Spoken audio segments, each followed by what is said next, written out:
កម្ពុជាមិនមែនអ្នកជួបប្តឹងទេឲ្យតែមានការយើងប្រើអស់យុទ្ធវិធីព្រោះការប្តឹងនេះគឺជាវិធីឆាស់ចុងក្រោយតែចាប់ផ្ដើមធ្វើការប្តឹងហើយគឺយើងបិទច្រកនៃការចរចាទាំងអស់ហើយបើប្តឹងហើយភាគីម្ខាងទៀតមិនព្រមចរចាឬអនុវត្តកិច្ចការងារនេះទៅបិទច្រករឿងដោះស្រាយព្រំដែនមិនមែនយើងមិនការពារទេតែវិធីសាស្ត្រដើររបស់យើងតាំងពីអត់មានបោះបកគោលព្រំដែនត្រួតពិនិត្យព្រំដែនឯកភាពគ្នាមកបកគោលចង់20ឆ្នាំមុនឥឡូវយើងឯកភាពគ្នាច្រើនណាស់73បកគោលយើងបានឯកភាពគ្នាជាង40បកគោលយើងនៅបន្តទៀតព្រំដែនវៀតណាមពីមុនយើងមានតែត្រឹមពីតកែវរហូតដល់កពតពីកពតរហូតដល់ស្នួលទេបារាំងបោះបកគោលជាមួយកូសាំងស៊ីងជាមួយអាណាមអត់មានបកគោលត្រឹមតែមានព្រំដែនរដ្ឋបាលគូអីយើងជំនាញរបស់យើងចរចាស់ដើម្បីបោះបកគោលមានអ្នកខ្លះគេខ្ញុំមើលថ្ងៃមុនខ្ញុំហួសចិត្តគេថារាប់សិបរយឆ្នាំគេមិនដែលបោះបកគោលព្រំដែនផងអីឥឡូវរដ្ឋថាវិបាលសម្ដេចតេជោនឹងអីឯងក្លាហានអីទៅបោះបកគោលឥឡូវបងប្អូនតើយើងចង់ឲ្យកូនខ្មែររាប់តំណវាយគ្នាដោយសារភាពមិនច្បាស់លាស់ឬទេបាទចង់ឲ្យយើងជាមួយនឹងប្រទេសជិតខាងមិនដឹងថាស្អីជាស្អីចោលតែគ្នាហងៃភាពមិនច្បាស់លាស់ឬទេផ្ទះជិតខាងរបស់យើងហេតុអីបានជាទាំងអស់គ្នានាំគ្នាទៅធ្វើ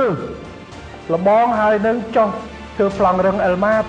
ព្រោះដើម្បីកុំឲ្យវានៅភាពទៅពេចទៅពើកូនចៅអាចកាប់ចាក់គ្នាថ្ងៃក្រោយដោយសារដើមចេកមួយដើមមែនទេបាទ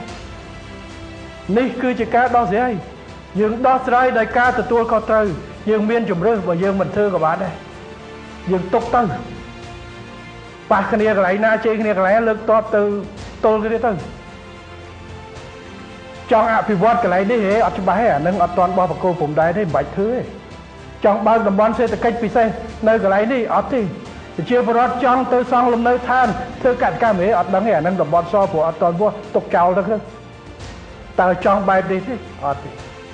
ចឹងហើយបានជាការសម្រេចចិត្តបរិរដ្ឋាភិបាលដើម្បីអីដើម្បីពីមួយចំនួនទៅមួយចំនួនធ្វើយ៉ាងណាដើម្បីយើងឈានទៅដល់ការបញ្ជាក់ឲ្យបានច្បាស់លាស់កុំឲ្យកូនខ្មែរជាមួយកូនចៅវៀតណាមកូនចៅឡាវកូនចៅថៃថ្ងៃក្រោយនៅតែសពិចសពិលហើយរត់តែឆ្លោះគ្នាដោយសារព្រំដែនវាមិនច្បាស់លាស់បាទពួកខ្ញុំឃើញអ្នកនយោបាយខ្លះគាត់ទៅមិនបាច់ទេអានេះបើសិនជាគេឡើងណាគឺគេលុបចោលការចរចាព្រំដែនទុកឲ្យសពិចសពិលរហូតនេះគឺជាបញ្ហាតែយើងត្រូវធ្វើហើយបញ្ហាព្រំដែនវាមិនដោះស្រួលទេ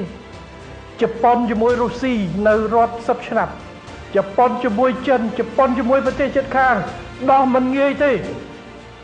បាទកោះប្រមាណនៅខាងលើនេះត្រួតទីគ្នាគេប្តឹងគ្នាទេ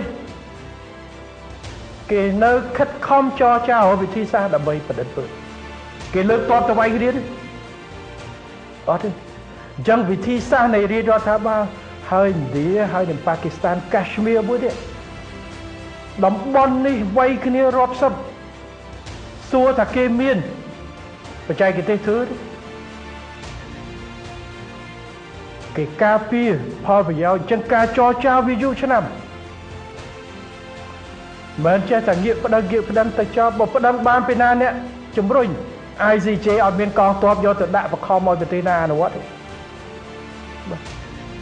អានេះរឿងទៅប៉ុណ្្នឹងបាទយើងធ្លាប់ប្តឹងនៅព្រះវិហារទេ